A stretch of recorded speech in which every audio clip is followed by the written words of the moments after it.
우리가 살아가는 세상에는 법이 중요합니다. 법이라는 것은 그 사회를 지켜주는 질서이고 서로의 약속입니다. 그런데 이 법이라는 잣대가 나에게 그 법이 해당이 되면 한없이 우리한테 너그럽고, 나와 상관이 없는 법은 날선 검으로 상대방을 겨누는 검이 되는 것이 법이라는 것입니다. 하나님께서 이스라엘 백성에게 10계명을 주셨어요. 이 10계명을 언제 주셨어요? 하나님께서 이스라엘 백성을 출애굽시킨 후에 10계명 10가지의 말씀을 주셨어요. 10계명은 그 백성을 지켜내기 위한 하나님의 의지고 하나님의 방법이었어요. 10계명을 받기 전에 그들이 모세가 시내산에 하나님을 대면하러 갔을 때에 그들이 무엇을 했죠? 금송아지를 만들었어요. 금송아지를 만들어서 뭐라고 그랬어요? 이것이 우리를 인도하여 낸 신이다라고 그 앞에 절하며 예배를 했습니다. 여러분, 시간이 흘러 세대가 흘러 바리새인과 서기관들 시대가 왔는데 그들 안에 여전히 그 마음이 흘렀던 거예요. 금송아지를 만들었던 마음이 그대로 흘러서 그들 안에 어떤 마음이 있었냐면 말씀보다 그들의 권위가 더 위에 있었어요. 말씀을 자의적으로 해석을 했어요. 그래서 그 말씀을 다른 사람에게 짐을 지우는 일로 그 말씀을 사용했던 거예요. 우리가 여기서 한 가지 의문을 좀 해결해야 됩니다. 여러분이 하나님의 사랑과 공의라는 말을 많이 들어보셨지요? 하나님의 사랑은 우리가 너무 잘 알아요. 하나님이 나를 사랑하신다 라는 부분에 대해서는 우리가 의문을 갖지 않지만 하나님의 공의에 대한 부분은 여전히 우리에게 의문이 될 때가 많이 있어요. 왜냐하면 하나님의 공의를 말할 때에는 여전히 하나님 편에서 공의를 생각하는 것이 아니라 내 입장에서 생각하는 거예요. 그래서 어떤 사람이 나에게 잘못을 하면 하나님의 공의가 빨리 실현되기를 원하는 거예요. 어떤 사람이 나에게 잘못을 했다, 어떤 사람이 나에게 죄를 지었다, 이럴 때는 하나님의 공의가 침묵하고 계시는 것이 내가 불편한 거예요. 빨리 하나님의 공의가 그 사람에게 내려졌으면 좋겠는 거예요. 그러나 그 하나님의 공의가 나에게 해당될 때에는 한없이 너그러운 것이 우리예요. 오늘 본문에 이 한 여인이 등장하는데 그 여인은 이 하나님의 사랑과 공의가 무엇인지를 다 담고 있는 여인으로서 등장을 합니다. 본문은 이렇게 시작하죠. 예수님께서 말씀을 가르치실 때에 바리새인과 서기관들이 한 여인을 끌고 그 중심에 세웁니다. 이유는 그 여인이 가늠하다 현장에서 붙잡힌 죄인이기 때문이었어요. 그래서 그 바리새인과 서기관들이 그 여인을 끌고 와 그 중심에 세워 예수님께 질문하는 거예요. 모세의 법에는 이 죄를 진 사람을 돌로 치라 했는데 선생 당신은 어떻게 생각하십니까? 라고 질문한 거예요. 그러니까 갑자기 예수님이 진리를 선포하고 진리를 가르치는 그 순간이, 그 분위기가 갑자기 법정이 돼버린 거예요.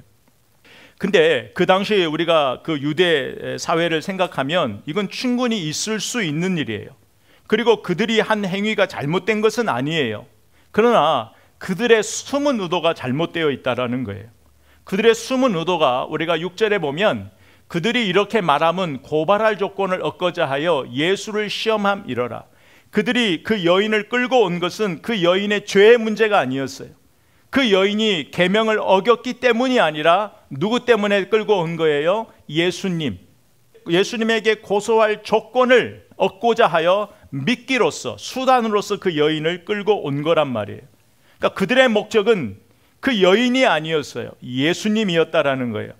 여러분, 오늘 본문은 옳고 그름을 말하고 죄를 따지자고 하는 그런 본문이 아니에요. 죄를 죄라고 이야기하고 옳고 그름을 따지는 것은, 비판하는 것은 잘못된 것이 아니에요. 문제는 그들의 의도에 있었다라는 거예요. 그들의 의도는 뭐예요? 나의 목적을 위해서 그 여인을 수단화했다라는 거예요. 예수님은 그들의 본심을 아신 거죠. 여러분, 왜 그들은 그토록 한 여인의 인생을 수단 삼을 정도로 왜 그토록 예수님을 미워했을까? 왜 그토록 예수님을 고소하고 싶었을까? 한 두 가지로 우리가 생각할 수 있는데, 그들이 예수님을 고소하려는 의도는 예수님이 가지신 목적과 그들의 목적이 달랐기 때문이에요. 그들은 율법을 해석하고 가르치는, 소위 말하는 그 율법을 삶으로 살아내는 종교의 지도자들이에요. 그런데 하나님의 백성이라고 자부심을 갖고 있는 그들이 지금 하고 있는 일이 누구 편에서 일을 하고 있어요? 하나님 편이에요? 사단의 편이에요? 사단의 편이에요. 성경은 사단은 참소하는 자, 고소하는 자라고 이야기했어요. 여러분, 사단이 우리를 때로는 고소하고 참소할 때에, 사단이 우리에게 어떤 죄의 두려움을 줄 때에는 없는 것을 만든 것이 아니에요. 맞아요. 우리가 그런 어떤 죄를 지었어요. 사실이에요. 그런데 의도가 다르다라는 거예요. 목적이 다르다라는 거예요. 여러분, 사단이 하나님께 나와 욥의 의로움을 제기했어요. 한번 하나님께서 주신 것을 다 뺏어가 보라는 거예요. 그러니까 사탄의 목적은 뭐냐면 하나님과 우리 관계를 끊어버리고 결국은 죽이는 거예요. 여러분, 사단의 배후에서 하는 모든 일들은 거기에는 마지막에는 죽음이에요. 그거 외에는 달리 해결할 방법이 없기 때문에 그래요. 왜? 목적이 다르기 때문에 그래요. 지금 서기관과 바리새인의 목적은 예수님이었단 말이에요. 예수님을 끌어내리는 거였단 말이에요. 고소하는 거였단 말이에요. 그런 반면에 예수님은 어떤 의도를 가지셨어요? 예수님은 그들을 살려내는 의도를 가지신 거예요. 목적을 가지신 거예요. 그들이 예수님을 고소하려고 했던 것 중에 하나는 시기심 때문에 그랬어요. 예수님이 나타나기 전에는 그들의 모든 것은 다 그들의 중심이었어요. 비천하고 가난하고 계명을 계명대로 지키지 못하는 모든 사람들의 존경의 대상들이 자기였어요. 그들이 살아내는 종교적 삶을 존경했어요. 그런데 갑자기 예수님이 나타나신 거예요. 예수님이 나타나서 그 담을 헐어버리신 거예요. 자기들이 죄인이라고 취급했던 자들을 만나서 식사하시고 교제하시는 거예요. 자기들이 만들어 놓았던 전통과 자기들이 만들어 놨던 모든 룰을 예수님이 허무시는 거란 말이에요. 그러자 그들의 마음이 불편했어요. 모든 종교적인 관심이 자기들을 향했는데 예수님이 나타나자 이제는 모든 시선이 예수님에게 향하는 거예요. 예수님이 가르치는 자리에 사람들이 몰려드는 거예요. 오늘 본문도 수많은 사람들이 예수님의 가르침을 듣기 위하여 모였다 이 말이에요. 그 시기심이에요. 하나님을 믿고 하나님을 위하여 산다라고 하지만 그들은 여전히 자기에게 있었어요. 그들은 자기의 그 율법을 지키는 것도 자기의 의를 위하여 지켰잖아요. 그들은 공의가 아니라 시기였어요. 그 한 여인을 데려온 것은 그 율법, 하나님의 공의적인 차원이 아니라 면목은 공의였지만 그들 안에 예수님을 시기하는 마음이 있었어요. 그렇지만 예수님은 사람을 대하는 목적이 달랐어요. 그 여인을 서기관과 바리새인은 자기의 목적을 이루기 위하여 수단으로 그 여인을 생각했지만 예수님은 그 여인의 그 죄의 모습뿐만이 아니라 그 죄에서 회복되는, 나로 인하여 생명을 얻게 되는 한 영혼으로 보신 거예요. 이유는 목적이 달라요. 예수님께서는 요한복음 10장 10절에 보면 내가 이 땅에 온 것은 무엇을 하러? 생명을 주러 오셨다고 말씀하셨어요. 생명을 주러 오셨다라는 것은 그 생명을 주러 오시기 위하여, 우리에게 생명 주시기 위하여 모든 것을 다 하실 수 있다라는 거예요. 요한복음 10장 10절에 도적이 오는 것은, 도적이 오는 목적은 뭐예요? 도적이 남의 집에 담을 넘는 목적이 뭐예요? 나의 유익을 위하여 남의 것을 취하기 위해서 그러는 거예요. 처음에 도둑은 돈을 훔치기 위하여서 담을 넘었어요. 그런데 돈을 훔치는 데 있어서 사람이 걸림돌이 돼버린 거예요. 돈이 목적이니까 사람이 그 돈을 훔치는 걸 방해하면 사람까지도 해치잖아요. 죽이잖아요. 왜? 돈이 목적이기 때문에.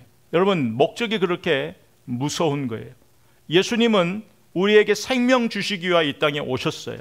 그렇기 때문에 생명을 주는 일에는 무엇을 아끼지 않아요? 자기의 목숨을 아끼지 않아요. 그래서 10장 11절에 보면 선한 목자라, 선한 목자는 자기 양들을 위하여 목숨을 내어준다. 예수님은 진짜 그 선한 목자의 삶을 살아내셨잖아요. 여러분, 목적이 이렇게 중요한 거예요. 저와 여러분의 삶에도 예수 믿는 목적, 그 목적이 무엇인지를 우리는 좀 정확히 알아야 돼요. 여러분, 목적이 다르면 관점이 달라요. 이 바리새인과 서기관들이 목적이 하나님이 아니라 자기에게 있으니까 예수님이 하는 모든 것들이 다 시기가 들어오는 거예요. 시기하는 마음이 들어오는 거예요. 그런데 이 시기는 누가 주는 마음이에요? 사탄이 주는 마음이에요. 여러분 이런 얘기 들어보셨을 거예요. 시기가 가장 잘 일어나는 관계가 있어요. 시기는 같은 업종, 같은 나이대에 가장 많이 일어나요. 무슨 말씀인가 알겠죠? 우리 목사님들도 은퇴한 목사님과 새파란 젊은 목사님 안에는 시기가 안 일어나요. 그런데 연배가 같으면 말은 안 하지만 마음에 시기가 있어요. 여러분도 같지요? 어머니 같고 아버님 같은 분한테는 시기가 안 일어나요. 내 같은 연배, 나랑 또 비슷한 상황, 그러면 시기가 일어나요. 여러분, 사탄은 하나님을 시기했어요. 하나님을 시기했다라는 게 뭐예요? 하나님의 자리를 넘봤잖아요. 그래서 사탄이 하와를 유혹할 때 누구처럼? 하나님처럼. 사탄의 시기에는 하나님처럼 되고 싶은 마음이 있었어요. 그래서 모든 시기 안에는 사탄이 배후에 있는 거예요. 여러분, 사울 있잖아요. 사울이 얼마나 좋은 사람이었어요. 그런데 그 사울의 마음에 뭐가 들어갔어요? 다윗을 시기하는 마음이 들어가 버리니까 그의 온통 사울의 삶은 누구를 죽이는데? 다윗. 여러분, 시기가 그렇게 무서운 거예요. 저와 여러분 안에 시기가 딱 들어와 버리면 관계가 깨져버리는 거예요. 여러분, 오늘 이 여인을 바라보면서 이렇게 말씀을 묵상하는데 언뜻 보니까 제 손이 이렇게 보였어요. 그런데 우리 인생을 돌아보니까 우리 인생은 다 저마다 돌 하나씩을 쥐고 사는 것 같아요. 평소에는 보이지 않는데 누군가 나를 대적하고 누군가 나를 공격하면 언제든지 던질 수 있는 돌 하나씩을 다 숨겨놓고 사는 것 같아요. 이 바리새인과 서기관들 역시, 그 모여있는 그 궁중 역시, 그 모든 사람에게는 다 돌이 들려있는 거예요. 언제라도 던질 돌. 여러분, 오늘 이 시대는 온통 돌을 던지는 시대인 것 같아요. 오늘 우리가 미디어가 발달돼서 댓글이라는 걸 통해서 얼마나 수많은 돌을 던지고 살고 있어요. 얼마나 많은 돌들을 맞으며 살고 있어요. 오늘 본문에 등장하는 사람들, 앞에서 봤던 서기관과 바리새인, 그리고 언급을 안 했던 그 안에 구경꾼들이 있을 거 아니에요. 그리고 그 중심에 서 있는 여인이 있을 거란 말이에요. 이 세 분류의 사람들 중에 저와 여러분은 어디에 있을까요? 어떤 때에는, 어느 날은 서기관과 바리새인의 자리에서 우리가 살 때가 있고요, 어느 때는 구경꾼의 자리에서 살 때가 있고요, 어느 때는 그 여인의 모습에서 살 때가 있어요. 우리가 오늘은 이 여인에게 좀 집중을 해봤으면 좋겠어요. 그래서 이 여인에게 예수님은 어떤 답을 갖고 만나셨을까? 좀 폭넓게 이야기하면 예수님은 저와 여러분의 인생에 어떤 답을 갖고 계실까? 한마디로 이 여인은 서기관과 바리새인의 정치적인 희생양이 불과했죠. 여러분, 이 여인의 죄가 가볍다라는 이야기를 하는 것이 아니에요. 이 여인은 사람과 하나님께 죄를 지은 거예요. 여러분, 그 여인이 끌려오면서 무슨 생각을 했을까요? 예수를 만나기 전이에요. 예수를 믿기 전이에요. 무슨 생각을 했을까요? 잡혀 끌려오면서 오늘은 맞아 죽었다. 맞아 죽었다. 아니면 오늘은 되게 재수 없는 날, 운 없는 날.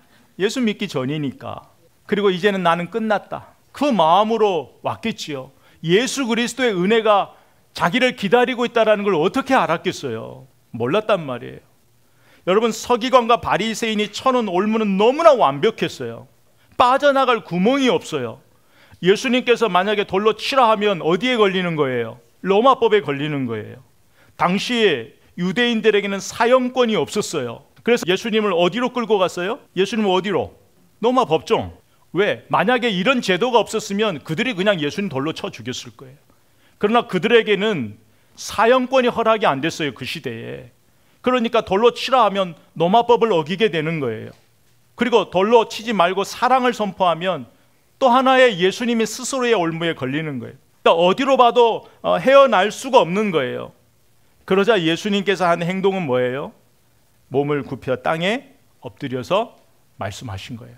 예수께서 몸을 굽히사 손가락으로 땅에 쓰시니, 뭐라고 쓰셨는지는 여러 이야기가 있지만 제가 언급을 안 할게요. 성경은 언급을 하고 있지 않아요. 7절에 그들이 계속 재촉하지요. 그러자 이에 일어나 이르시되 예수님 뭐라고 하세요? 너희 중에 죄 없는 자가 먼저 돌로 치라, 그렇게 말씀하셨어요. 여러분, 오늘 이 말씀은 내가 어디에 있는가에 따라 달라져요. 내가 서기관과 바리새인 구경꾼이 아니라 오늘 이 여인의 입장에서 우리가 한번 생각해 보자고요. 그 여인의 자리에 우리가 있다라고 한번 생각해 보자고요. 그 마음으로 오늘 본문을 좀 보기를 원합니다. 여러분, 그 여인의 자리는 우리는 언제라도 그 여인의 자리에 설 수 있는 사람들이에요. 지금 그 여인은 간음죄를 지어서 지금 서 있어요. 그런데 그 자리는 내일 남을 험담하고 시기하고 질투하고 하나님께 죄를 지어 언제든지 설 수 있는 자리가 그 자리예요. 꼭 간음이라든 죄만을 이야기하는 것이 아니에요. 언제라도 하나님 앞에 죄 짓는 사람이 설 수 있는 자리가 지금 여인이 서 있는 그 자리란 말이에요. 우리가 죄를 바라보는 관점이 우리는 죄를 바라보는 관점은 항상 죄의 무게에 있어요. 죄의 크기에 있어요. 죄 자체가 아니라 죄의 크기, 어떤 죄를 지었느냐. 그러나 주님의 관심은 그것이 아니란 말이에요. 마태복음 5장 28절에 보면 예수님은 이 간음의 죄만 해도 사람들이 보는 그 관점이 아니었어요. 사람들은 보이는 것만 볼 수밖에 없는데 예수님은 뭐라고 말씀하셨어요? 사람이 마음에 음욕을 품는 자마다 마음에 간음했다. 예수님은 이 간음에 대해서 남녀노소를 구분하지 않으셨어요. 보이는 것만이 아니라 보이지 않는 마음, 그 마음의 죄까지도 예수님은 말씀하셨어요. 여러분, 성경은 특별히 간음에 대해서는 영적 간음을 강조해요. 우리가 앞전에 봤던 금송아지를 만들었던 것은 그들이 영적 간음이에요. 하나님의 백성이 하나님이 아닌 다른 것들을 섬기는 것, 죄가 우상 숭배예요.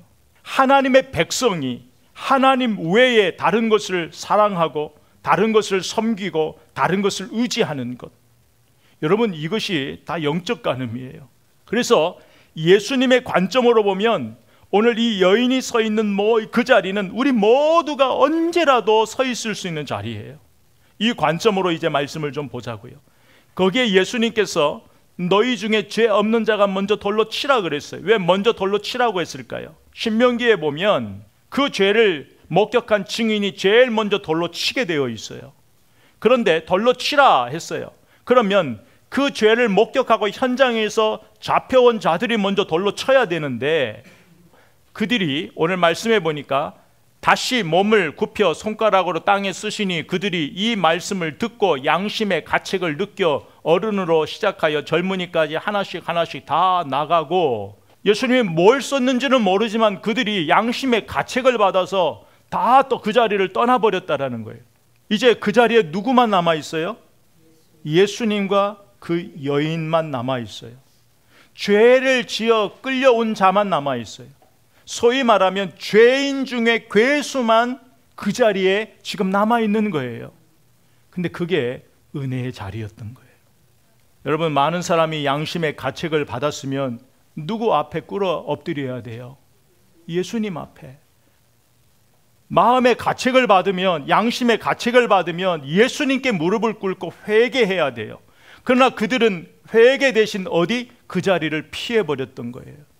이것은 무엇을 의미하냐면 지금 이 죄는 더 이상 우리가 말하는 윤리적인 문제가 아니란 말이에요. 율법적인 문제가 아니란 말이에요. 지금 이 죄는 사랑의 문제, 은혜의 문제, 용서의 문제로 예수님이 지금 이 문제를, 사건을 끌고 가신다 이 말이에요. 그래서 오늘 말씀 10절에 보면 예수께서 일어나사 여자 외에 아무도 없는 것을 보시고 이르시되 여자여 너를 고발하던 그들이 어디 있느냐? 너를 정죄한 자가 어디 있느냐? 대답하되 주여 없나이다. 예수께서 이르시되 나도 너를 정죄하지 아니하노니 가서 다시는 죄를 범하지 말라. 여러분, 진정한 심판주가 누구세요? 예수 그리스도예요. 지금 예수 그리스도께서 그 여인에게 나도 너를 정죄하지 않는다라는 거예요. 여러분이 꼭 기억해야 돼요. 사단은 우리를 유혹할 수 있어요. 사단은 우리가 죄를 지을 수 있는 곳으로 우리를 끌고 갈 수 있어요. 사단은 우리를 죄를 지게 할 수 있어요. 그러나 사단은 죄를 심판할 권세가 없어요. 온전히 죄를 심판할 권세는 하나님 예수 그리스도에게만 있는 거예요.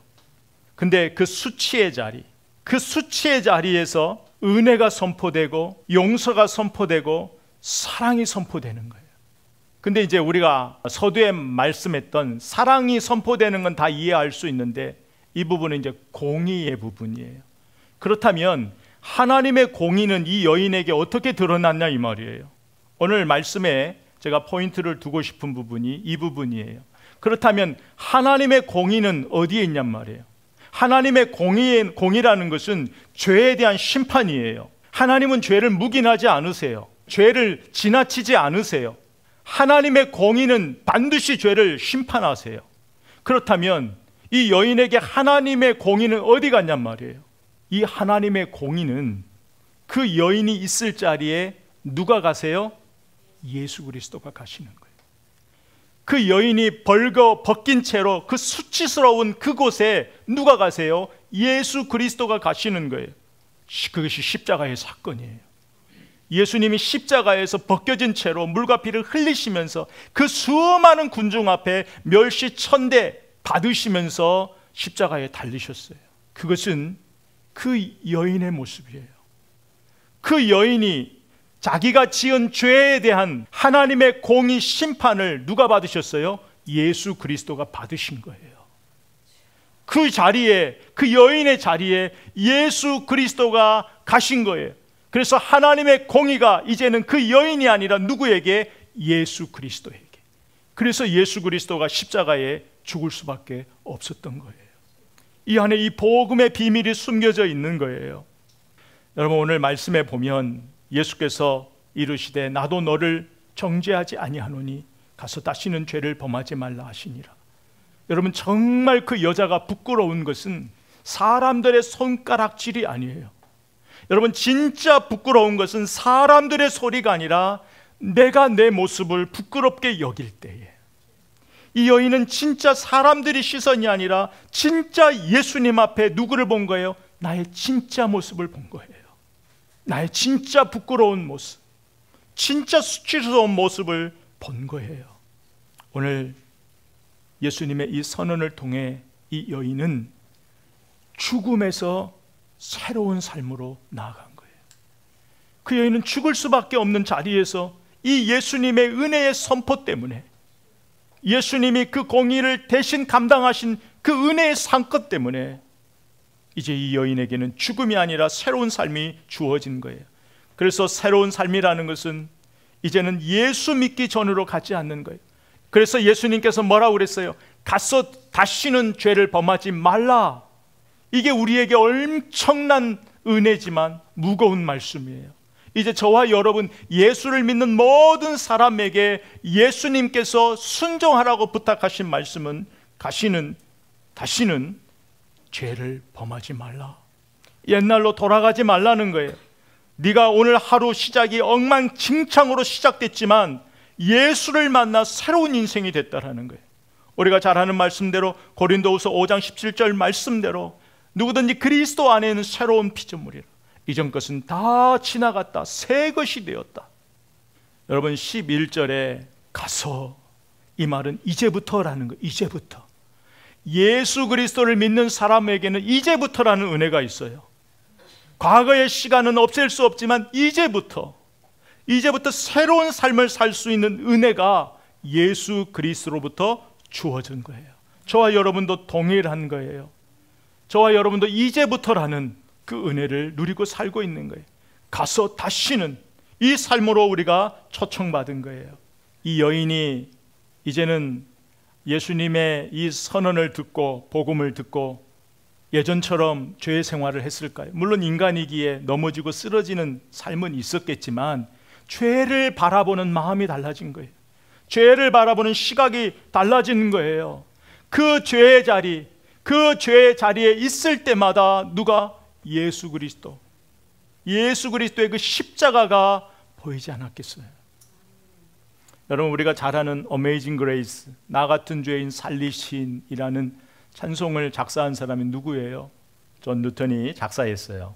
이 사람이 누구예요? 영국에서 흑인 노예들을 미국으로 실어 나르는 일을 했던 사람이에요. 그런데 노예들을 팔기 위하여서 그 항해하는 도중에 풍랑을 만나요. 근데 그 죽음의 위기에서 살게 돼요. 그 후에 많은 일들을 겪어내면서 그가 고백한 거예요. 나 같은 죄인 살리시. 자기의 옛 생활이 뭐였어요? 사람의 목숨을 수단시 여겼어요. 흑인들을, 노예들을 갖다가 팔았단 말이에요. 인신매매 팔았단 말이에요. 이 일을 업으로 살던 사람이 예수를 만나고 보니까 마음이 찢겨지는 거예요. 양심의 가책을 만나 그 자리를 떠나는 것이 아니라 예수 앞에 무릎 꿇는 거예요. 나 같은 죄인 살리신 주 은혜 놀라워. 여러분, 그 시간이 없어지는 것이 아니에요. 그 시간을 바라보는 시선, 시각이, 관점이 달라지는 거예요. 나 같은 죄인 살리신. 여러분, 자신이 죄로 인해 마음이 찢겨진 사람만이 이 찬양을 하고 이 은혜를 감사할 수 있는 거예요. 이 여인에게 예수님이 어떤 분이셨을까요? 아마 그 여인이 이 찬양을 알았다면 이 찬양을 불렀을 거예요. 나 같은 죄인 살리신 주 은혜 놀라워. 여러분, 오늘 말씀을 통해서 우리가 하나만 마음에 새겼으면 좋겠어요. 나 같은 죄인 살리신 주 은혜 감사하는 마음으로 저와 여러분의 남은 인생을 살았으면 좋겠어요. 여러분, 인생은 누구를 만나느냐에 따라 달라져요. 여러분의 인생에, 내 문제에 누가 개입하느냐에 따라 결과가 달라져요. 그 증인이 오늘 본문의 여인이에요. 오늘 그 여인이 이 자리에 와서 간증을 한다면 어떤 간증을 할까요? 예수. 나 같은 죄인 살리신 그 예수. 여러분, 예수를 믿는다고 해서 과거의 시간이 없어지지 않아요. 그러나 예수를 믿으면 과거의 시간에 집중하는 것이 아니라 지금 새로운 내가 살 삶에 집중하게 되는 거예요. 그래서 12절의 말씀에 보면 예수께서 또 말씀하여 이르시되 나는 세상의 빛이니 나를 따르는 자는 어둠에 다니지 않고 생명의 빛을 얻으리라. 아멘. 이제는 뭐예요? 예수님으로부터 용서가 선포된 거예요. 은혜가 선포된 거예요. 이 여인은 그것을 아는 거예요. 용서가 무엇인지, 사랑이 무엇인지, 은혜가 무엇인지를 알았다 이 말이에요. 그런데 이제는 뭘로 주어졌어요? 그 삶을 증명하는 걸로 삶이 주어졌어요. 이 여인에게는 이제 책임이 주어졌어요. 받은 사랑, 받은 용서, 받은 은혜를 증명하는 삶. 빛의 자녀처럼 살아가는 것. 우리가 오늘 말씀을 듣고 은혜를 받았지만 또 한 주를 살아가면 여전히 우리 손에 들린 돌을 보게 될 거예요. 끊임없이 우리는 이 싸움 할 거예요. 그때마다 나 역시 용서받은 사람으로 이 자리에 서 있다라는 것을 잊지 말아야 돼요. 여러분, 세상은 주님으로부터 용서받은 자와 용서받지 못한 자 딱 두 분류밖에 없어요. 많이 갖고 있고 그거 중요하지 않아요. 우리는 하나님의 공의가 어떻게 실현될지 몰라요. 여러분에게 돌을 던지고 여러분의 마음을 아프게 했던 그 사람들의 그 모든 행실이 하나님의 공의가 어떻게 판단하시고 실현될지 우리는 몰라요. 그러나 우리에게 중요한 것은 하나님의 공의가 우리에게는 심판으로 임하지 않고 은혜로 임한다라는 거예요. 예수 그리스도 때문에. 그래서 오늘 우리가 이 말씀 기억하시고 내가 있어야 할, 서 있어야 될 비참하고 죄의 자리에 예수 그리스도가 그 모든 것들을 감당하셨다. 그 십자가, 매 순간에 그 십자가를 생각하면서 이 말씀을 묵상하면서 그 옛날 십자가를 생각했던 제가 고등학교 때 수련회를 갔는데 예수 그리스도의 그 십자가, 그때는 어린 나이였는데 그 십자가만 보면 그렇게 눈물이 나고 너무 감사했어요. 그 십자가. 그런데 어느 날 더 많이 하나님에 대해서 배운 목사가 되었는데 가끔 내 마음에 감격이 없어요. 십자가를 바라봐도 감격이 없어요. 여러분, 그러나 우리가 그 십자가를 바라보지 않으면 은혜의 깊이와 넓이를 몰라요. 감사가 없어요. 우리가 오늘 그 여인의 자리에 내가 서 있고 내가 받을 그 돌, 모든 하나님의 공의의 심판을 예수 그리스도가 나를 위해 당하셨다라는 그 십자가의 은혜가 한 주간 또 남은 인생 우리를 붙들고 가는 은혜가 되기를 주의 이름으로 선포합니다.